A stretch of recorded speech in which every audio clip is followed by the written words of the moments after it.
माननीय मुख्यमंत्री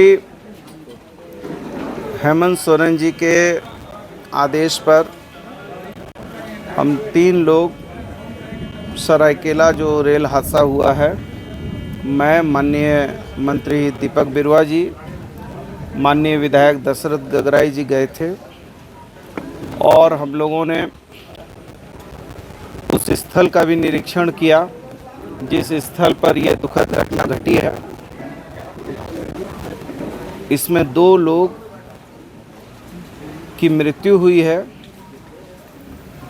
और कई लोग गंभीर रूप से घायल भी हैं।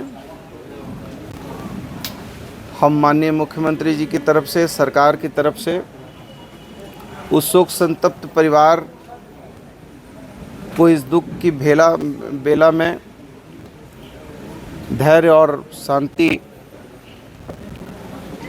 की प्रार्थना करते हैं भगवान से, और जो भी लोग दुर्घटना में घायल हुए हैं उनके शीघ्र स्वास्थ्य लाभ की कामना करते हैं। मुख्यमंत्री जी ने अपने मुख्यमंत्री राहत कोष से मृतक के परिवार को सहयोग के रूप में 2 लाख रुपया और गंभीर रूप से घायल व्यक्ति के लिए 50,000 रुपया, साथ ही साथ राज्य सरकार सभी जो भी घायल हुए हैं सभी के समुचित इलाज की व्यवस्था सुनिश्चित करेगी। मुख्यमंत्री जी ने कहा कि इस दुखद घटना में चूँकि हम फेडरल गवर्नमेंट हैं, संघीय सरकार है देश में, तो इस विपदा की घड़ी में हम रेल मंत्रालय और भारत सरकार को कोई भी सुविधा राज्य सरकार से ज़रूरत होगी तो हम हर राज्य सरकार के स्तर पर हर सहायता करने को तैयार हैं। लेकिन बार बार की ये जो दुर्घटनाएं हो रही हैं ये काफ़ी चिंताजनक है और सावन का पवित्र महीना है, भोले बाबा की कृपा है कि वो जो रेल हादसा हुआ वो रेल हादसा में कुछ ऊंचाई होने के कारण वो रेल हादसा इतना व्यापक हुआ है, लेकिन यदि ऊंचा जगह नहीं होता तो पता नहीं कितने लोग होता है। बड़ी विचित्र स्थिति थी। हम लोग चकद्दरपुर रेल अस्पताल भी गए, मृतक को भी देखा, मृतक के परिजनों से भी मिले, उनको भी इस दुख की घड़ी में संवेदनाएं दी और जो इलाजरत लोग थे उनसे भी मिले। देश के आदरणीय प्रधानमंत्री जी बुलेट ट्रेन की बात कर रहे हैं, रेलवे के कवच की बात कर रहे हैं और कह रहे हैं कि 100% जो है हमने ऐसा मैकेनिज्म डेवलप कर लिया है कि रेल हादसा होने के पहले ही जो है रेल रुक जाएगी। मुझे लगता है कि ये लगातार हो रही दुर्घटनाओं से भारत सरकार और रेल मंत्रालय को सीख लेनी चाहिए कि जो वर्तमान इंफ्रास्ट्रक्चर है रेल का, इसमें अभी व्यापक सुधार की आवश्यकता है, क्योंकि कहीं ना कहीं इनका जो है मैकेनिज्म फेल हो जा रहा है। और इसके बाद जो है जब ये सुधर उधर जाए, ठीक ठाक हो जाए,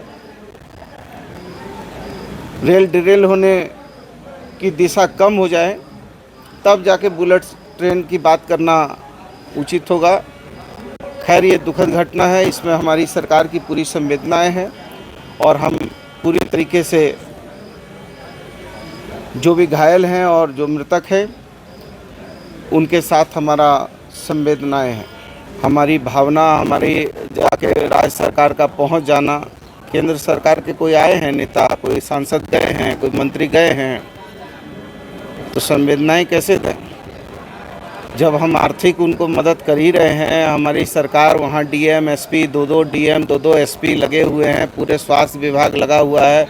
मुख्यमंत्री जी ने तुरंत जो है अपने 2-2 मंत्रियों को भेज दिया, विधायक को भेज दिया, सारा सरकार जो है उनके इलाज के लिए लगी हुई है। तो अब इसके बाद तो हमारे पास कोई ये नहीं है। हाँ, दूसरा क्या सवाल पूछ रहे थे? सर, आपने वहाँ पर क्या कमियाँ पाई? देखिए, कमियों की बात तो देखिए, चूँकि ये यांत्रिक मामला है, अब इसको तो मैं एक साधारण व्यक्ति हूँ, मैं तो रेल का विशेषज्ञ हूँ नहीं, लेकिन कहीं ना कहीं ये बड़े गहरे गंभीर चूक का निशानी है। वैसा ही हुआ था उड़ीसा में भी। तो ये काफ़ी जो है घटना बड़ी हृदय विदारक घटना थी और 22 में से 18 बोगी पलटी है। एक बोगी तो अपने ही एक बोगी में जाके घुस गई है। जो ऐसी घटनाएं बड़ी कम इस तरह की घटनाएं होती हैं। एक एसी कोच में एक दूसरा कोच घुस गया है, आपस में ही एक ही ट्रेन का। और बताया जा रहा है कि जो मालगाड़ी है वो मालगाड़ी से पहले ये टकराई है। मालगाड़ी जो है वो या तो इनकी पटरी के करीब आ गई है या उससे टकराई है, कुछ इसी टाइप का वहाँ के अधिकारियों ने कुछ इस तरह का इंगित किया है। धन्यवाद। कहाँ गया वो?